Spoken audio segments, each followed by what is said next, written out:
The U.S. won't be the world's leading superpower. The Great Reset explained. America is known for two things, her Constitution and her economy. And it is these two core strengths that the West seeks not only to challenge, but append and take down. The first of which is covered here below, the second in one of the premises to come. America, Foundational Truths. The United States of America is often touted as a democracy, that is, ruled by the majority. However, this is not the case. At her founding, America's forefathers deliberated on the matter exhaustively and, having no doubt considered alternate forms of governance and their inherent consequences, that is, the British monarchy with whom they were at odds, that of France also in the throes of a political revolution, going as far back as ancient Greece and its democracy, as well as the Roman period with its Senate and Caesar, thus came to the conclusion of that of a republic. In U.S. history, the Constitutional Convention, held in 1787, was a meeting that drew up the Constitution of the United States. And, as the story goes, on the eve of the deliberations of that convention, anxious citizens gathered outside the hall when the proceedings ended in order to learn what had been produced behind closed doors. As Benjamin Franklin, one of the founding fathers, was walking out, a woman reportedly asked what kind of government the founders would propose. "Well, doctor, what have we got? A republic or a monarchy?" Whereby Franklin responded, "A republic, if you can keep it." The United States is therefore ultimately and foremost a republic. Democracy. What then is democracy?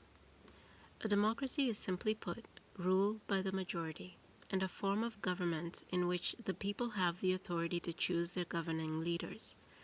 As it has often been said, it's a government of the people, by the people, for the people.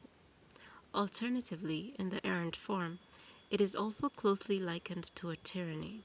As the old adage and alternate definition goes, democracy is two wolves and a lamb deciding what to have for dinner. A democracy therefore has its benefits, but also a great challenge to withstand.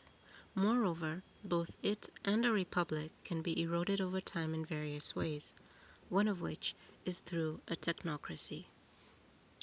Technocracy, an alternative form of government. A technocracy is government or control of society or industry by an elite of technical experts. So how does a technocracy come into being and grow to the point of eroding the political power of both a democracy and a republic?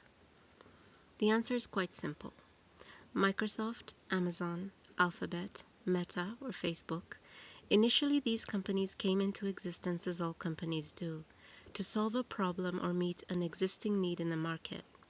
Whether it was creating an online meeting space or marketplace, indexing websites, or availing an operating system for personal computers that the average person could use. Over time, they each gained a significant user base and revenues, and in an effort to increase and sustain these, began lobbying or appealing to U.S. government legislators in various ways. Lobbying and its degradation of the American Constitution. Lobbying is a process of influencing public and government policy at all levels. In the case of America, federal, state, and local. It is a way to control the power of the majority, that is, voter, and essentially changes how government operates. With billions of dollars being spent on lobbying efforts in the United States each year, the government begins to focus more on the will of the lobbyists rather than the will of the people. Nowhere is this more exemplified than in the army of big tech lobbyists targeting politicians. Open Secrets is an American independent nonprofit research group that tracks money in U.S. politics and its effects on elections and public policy. An analysis of federal lobbying disclosures found that lobbyists received more than $1 billion USD in the first 3 months of 2022 alone. And in a major investigation of similar high-level lobbying, New Statesman data reveals not only just how much the leading big tech companies spent each year, but also what legislation they spent it on. The analysis drew on thousands of records from 10 years of federal lobbying by 15 major tech companies, the Big Five, among others. Some of the most lobbied bills include billions of dollars worth of funding for various government programs and thousands of pages of legislation. Democracy and the World Economic Forum. Some of the big tech companies are now bigger than some countries in terms of market capitalization. Amazon, the world's largest online retailer with a market cap of $1.7 trillion, is larger than the GDPs of North Korea, Australia, and Spain at 1.7 trillion and 1.4 trillion respectively. Apple, with a market capitalization of $2.1 trillion, equals that of Italy and is slightly higher than the GDPs of Brazil, Canada, and Russia at 1.8, 1.8, and $1.7 trillion each. Microsoft Windows is the most widely used computer, desktop, tablet, and console operating system, with more than 70% of market share, a near global dominance in computer operating systems.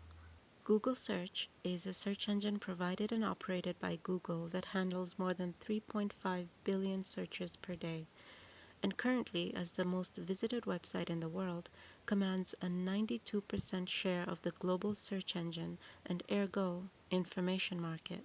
Meta, or Facebook, with a market capitalization of $939 billion, is almost at par with the GDPs of Sweden and Nigeria combined.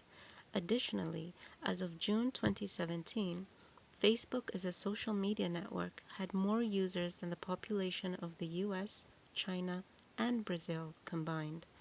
And by June 2021, Facebook's monthly active users stood at 2.9 billion people. Currently, and consequently, it is as a result of such mechanisms as lobbying and through this specific group of companies for their user base, data, technologies, and technological know-how, revenue streams, and political influence that the World Economic Forum ultimately looks to partner with, take advantage of, or outright take over. It is companies, therefore, not countries in the traditional sense, and specifically a technological elite that are set to rule. Irrespective, it has been noted, and rightfully so, that the WEF is not a democratically elected body, and neither are these individuals, corporations, or any such association with their atypical lobbying and self-serving tactics.